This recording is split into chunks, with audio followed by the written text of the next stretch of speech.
Willkommen. Lasst uns eines klarstellen. Die Realität kann bitter sein.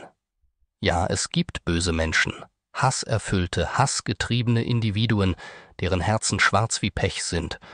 Und ja, diese Menschen sind nicht irgendwo fernab in einer fernen Welt.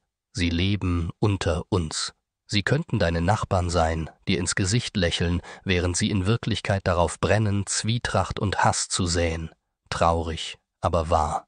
Es gibt Menschen, die schlicht zu ungebildet oder zu bequem sind, um sich objektiv mit der Wahrheit auseinanderzusetzen, die nicht den Hauch eines Interesses daran haben, die Fakten zu kennen oder die Geschichte zu verstehen. Sie vertrauen blind auf zionistische Medienimperien wie den Axel Springer Verlag, die nichts anderes tun, als einseitige Narrative zu verbreiten, und machen sich damit zu willigen Erfüllungsgehilfen dieser Propaganda. Solche Leute sind der Wahrheit ein Dorn im Auge, nicht weil sie widerlegen könnten, sondern weil sie ignorieren. Und warum? Weil die Wahrheit unbequem ist, weil sie es vorziehen, in ihrer bequemen Blase zu bleiben, anstatt sich den unbequemen Realitäten zu stellen, die sie in Frage stellen könnten. Das Ergebnis? Sie nehmen die Lüge dankend an und machen sich damit selbst zu einem Dorn im Auge all jener, die für Gerechtigkeit und Wahrheit einstehen. Das ist die traurige Realität, mit der wir uns herumschlagen müssen. Doch die Wahrheit bleibt bestehen, auch wenn sie manchen noch so unbequem ist. Was passiert, wenn Menschen mit Hass beladen sind und den zionistischen Medien blind vertrauen? Es passiert genau das, was zu erwarten ist. Sie schreiben Texte wie Thomas Hamster. Texte, die vor Einseitigkeit nur so strotzen, die Hass schüren, während sie den Vorwurf des Hasses anderen zuschieben. Thomas reduziert den gesamten Nahostkonflikt auf die Gewalt der Hamas und tut dabei so, als wäre diese aus dem Nichts entstanden. Lasst uns mal seinen Text durchgehen. Zitat: Die Hamas hat seit Jahrzehnten Hass und Gewalt gesät. Eine Aussage, die so beißend verkürzt ist, dass sie fast schon als Karikatur durchgehen könnte. Die Hamas entstand nicht aus einem luftleeren Raum, sondern aus der Realität von Besatzung, Vertreibung und der jahrzehntelangen systematischen Unterdrückung der Palästinenser durch das terroristische Israel-Regime. Der Ursprung der Hamas liegt nicht, ich wiederhole, liegt nicht in einer angeborenen Neigung zu Hass, sondern in der Nakba von 1948, als 700.000 Palästinenser aus ihrer Heimat vertrieben wurden. Wer diese Wurzeln ausklammert, betreibt Geschichtsklitterung. Ganz einfach. Im Übrigen, die Hamas wurde nicht 1948 gegründet. Die Hamas existierte da überhaupt nicht. Die Hamas wurde am 10. Dezember 1987 gegründet. Warum? Weil das terroristische Israel-Regime einfach nicht aufhörte, die Palästinenser zu terrorisieren, ihr Land zu klauen, sie zu vertreiben, sie zu ermorden, sie zu quälen und so weiter. Das erwähnt der sehr geehrte Herr Thomas Hamster nicht. Er fängt mit der Hamas an. Warum aber blendet er den Terror des terroristischen Israel-Regimes von 1948 aus? Wieso tut das Hamster? Ist das ehrlich und aufrichtig? Ist das eine ehrliche Auseinandersetzung mit der Materie? Das kann jeder für sich selbst beantworten. The village is a very beautiful one. It has a mountain full of trees, of figs and grapes, and it faces the main road to Jerusalem. This is a story about what happened here in 1948. We are only 750 people, and everybody knows each other. I came from a big family. We lived a good life. We never expect to be massacred. It was a black spot in the history. That history has been carefully concealed, purposefully distorted, and in the West, largely forgotten. They put our village as an example with what they can do. The massacre in this village was one of many in a series of catastrophic events that became known as the Nakba, when hundreds of thousands of Palestinians were violently displaced from their homeland in order to create the state of Israel. In May of 1948, a new Jewish state, Israel, was born in a bath of blood. The borders of Palestine have been changed forcefully over time, but historically, this region has been home to Palestinians for centuries, with hundreds of villages and thriving cities.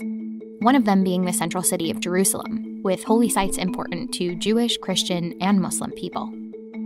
By the late Ottoman Empire, Palestinians living here were overwhelmingly Muslim, with minority Christian and Jewish native populations too. But regardless of religion, Palestinians were often referred to as Arabs, people of the Arabic-speaking world, despite their distinctive culture. Palestinians have long distinguished themselves as Ahl Palestine, or the people of Palestine. They developed a distinctive Arabic accent, they developed regional food, regional dress, and family ties. But by the time World War I began, several key political forces were competing for control of these lands. First, there was a growing Arab political movement, looking for independence from the Ottoman Empire in hopes of a unified Arab state that would include Palestine. Then there were Zionists, a political group that had one main goal: the creation of a Jewish state. Zionism was a response to an increasingly brutal climate for Jewish people, particularly in Europe and Russia, where there was a massive wave of anti-Semitism, including large-scale attacks in the late 1800s and early 1900s. After briefly considering other areas for a new state, including Uganda and Argentina, Zionist leaders decided on Palestine because of its connection to early religious history. But there was a third key group with political interests here: the British. Control of the region would allow them to expand their spheres of influence and protect trade routes to India. During World War I, since both the British and the Arab independence movement wanted Palestine, they decided to go after the Ottomans together with an important pledge.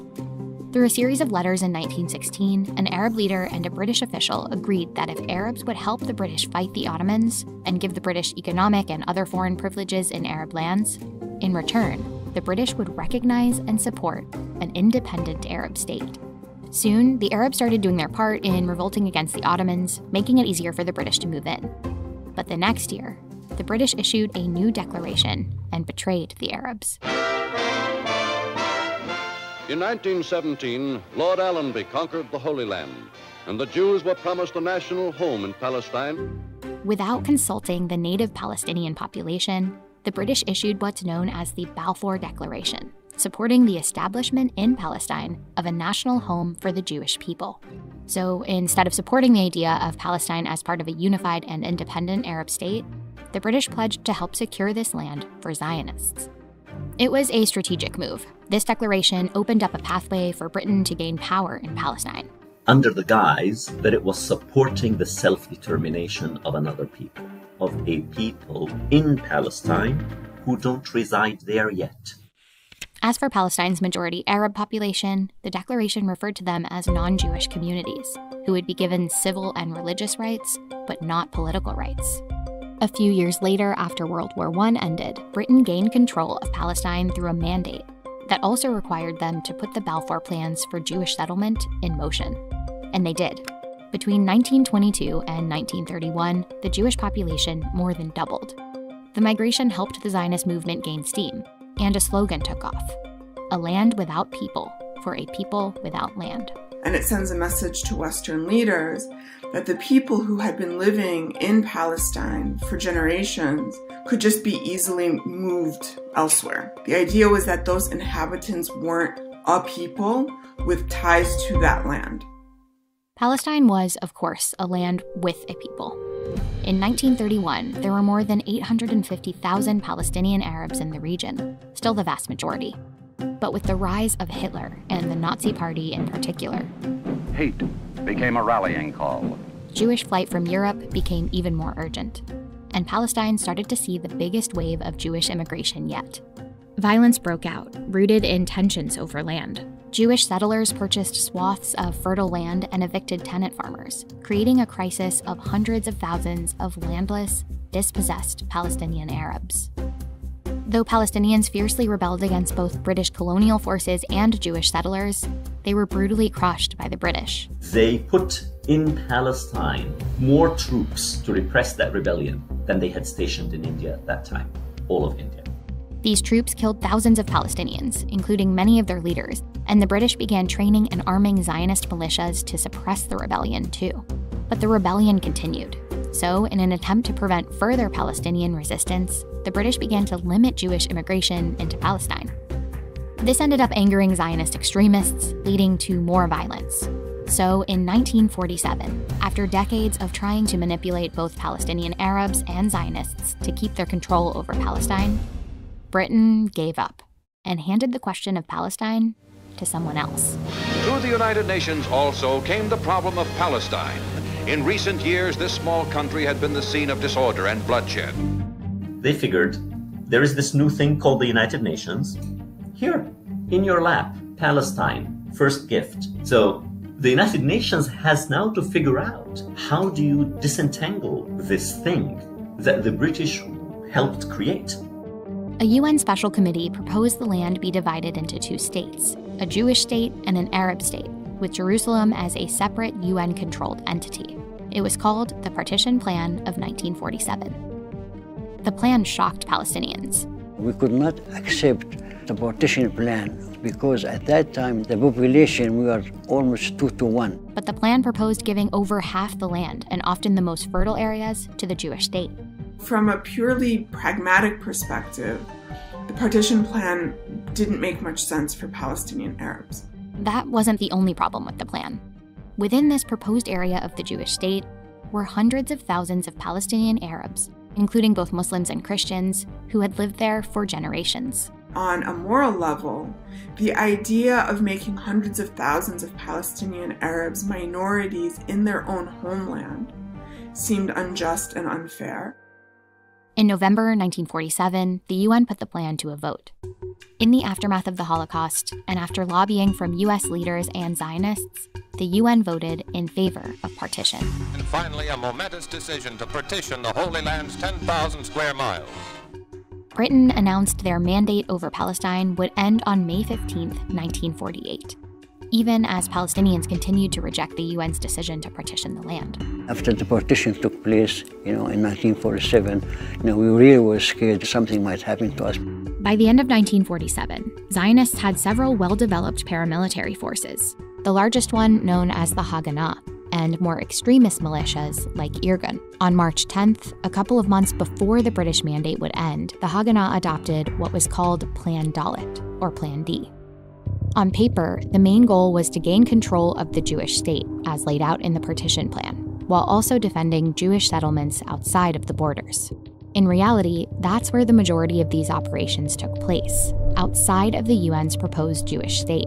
Some carried out by Haganah and others by more radical militias. Many of these operations focused on isolating Jerusalem and the roads to it. A set of brutal instructions called for the destruction of Arab villages by setting fire to, blowing up, and planting mines, especially those population centers which were difficult to control. In case of resistance, it called for the population to be expelled outside of the borders of the state, villages emptied, and for the occupation and control of Arab villages along main transportation arteries. One of the most widely publicized village massacres happened here in Deir Yassin. We lived in Deir Yassin, which is about 4 miles west of Jerusalem. 91-year-old Dawood Assad was there the day of the massacre and was 18 at the time. We saw all night, that night, the night before, a movement of lights, armored trucks moving around, moving like this. So we know that something is wrong.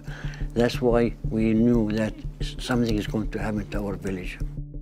On April 9th, 1948, extremist Zionist forces, executing Plan D, closed in on Deir Yassin, even though the village had made a local peace pact with neighboring Jewish settlements. Friday morning, they attacked us. My uncles, they were shooting at them, and I was there loading the gun for them and shooting. We fought about almost 2.5 hours. They found my uncle, and they put him on the wall, and they shot him 8 bullets in cold blood. My grandmother, she went in the village to see my mother.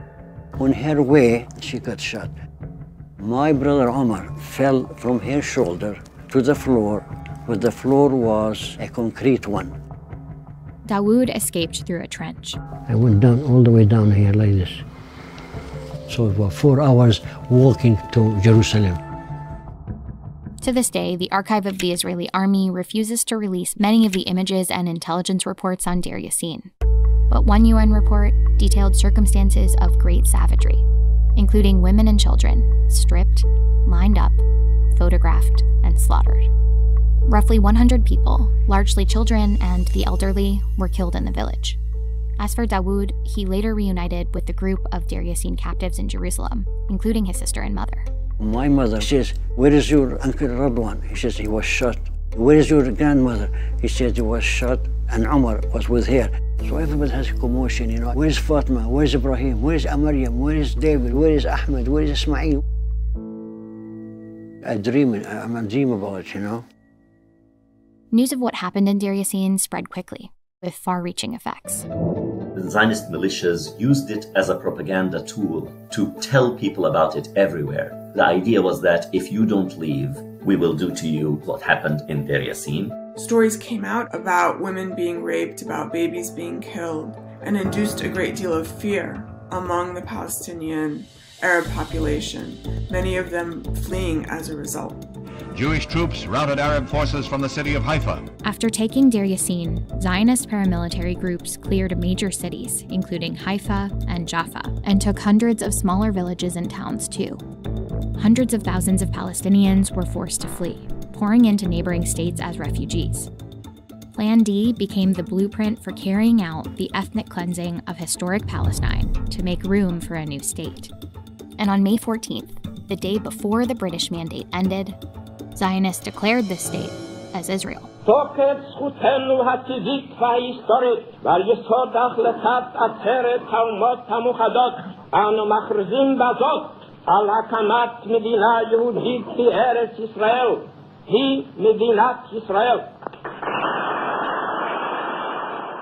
the creation of Israel didn't end the Nakba. Neighboring Arab countries that were overwhelmed by Palestinian refugees immediately went to war with Israel. Now united in a League of Arab States, they are insistent that the entry of refugees into Palestine must be ended. The fighting lasted for months. Arab armies eventually lost while Palestinians continued to be killed and forced out throughout that time. Palestinians who fled often carried only enough to stay away for a few weeks, hoping they'd eventually return home. A lot of them locked their doors, put their key in their pocket, and then moved to safer ground. When you leave the house and you take your key with you, it's because you're planning to go home. In the case of the Palestinians, those refugees weren't allowed to return.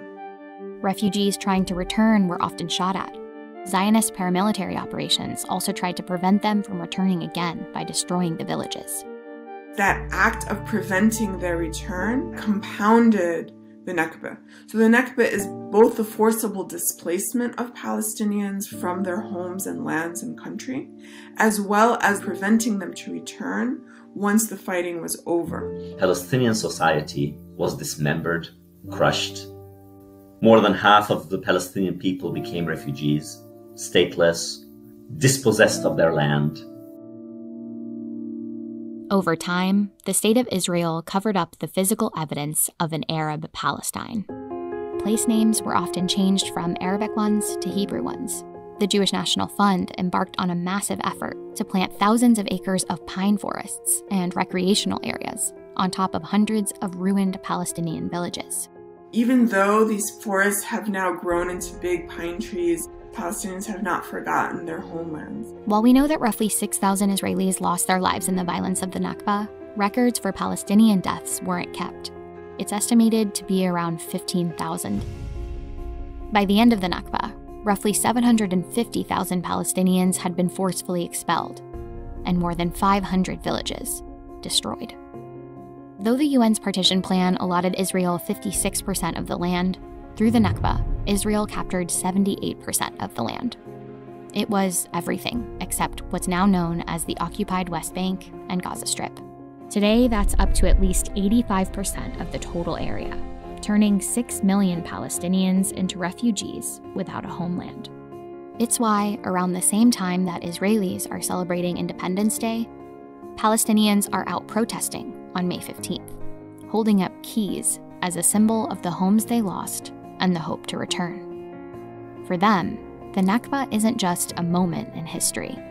It's a catastrophe that never really ended. I'm a dream about it, you know. We lived a good life till 1948 when we were displaced.